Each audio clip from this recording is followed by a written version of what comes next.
the limitations imposed by the B2B sector. He imagines an avatar for himself, classic B2C influencing factors, things like certain limitations.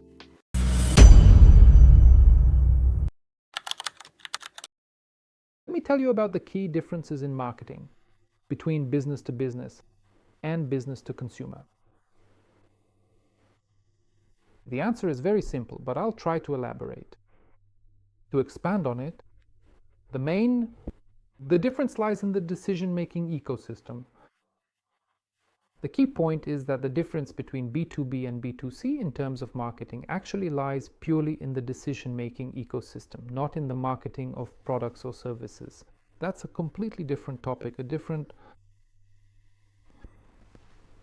distinction and different approaches. It's important to consider that the decision-making ecosystem in B2C consists of the problem, the search for solutions to that problem, the selection of solution options, the decision to purchase, and the reaction to that purchase. These are the 5 consecutive steps. At each stage, the marketer makes assumptions, picturing avatars and imagining how they make decisions. And essentially, marketing is built around this decision-making ecosystem. This is in B2C, where the final decision is made by a specific individual, a specific customer. They go through these 5 steps. That's it. And marketing in B2C is built around this. Now, what about the decision-making ecosystem for B2B regarding marketing? It's important to understand that what applies in B2C also works here, meaning let me remind you that this is, roughly speaking, the problem, searching for solutions, choosing among the options, making the purchase decision and the reaction to that purchase.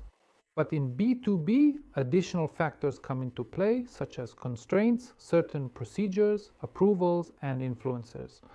Because the final decision may not be made by one person, but by a group of people who have certain authority and certain limitations. These could be industry restrictions or they could be corporate restrictions. There are certain procedures, certain tenders, and certain influences involved. For example, a CRM system is being implemented in a company. And it has, in this company, there are influencers who support this system and there are influencers who may be against it. Because the old CRM system was, let's say, more convenient. Furthermore, there may be social media influencers who promote the purchasing or ordering of a certain product, and conversely, there are also influencers who work against people buying it. In the B2B ecosystem, when it comes to marketing, it is important to take into account that both classic B2C influencing factors, such as problem identification, search, solution options, and purchase are at play, as well as additional constraints imposed by the B2B sphere, that is business to business. And again, I can add that the difference between B2B and B2C in terms of marketing in marketing itself. For these sectors, it is not a difference between product marketing and service marketing. It is specifically the difference between the marketing approach for B2B and the marketing approach for B2C.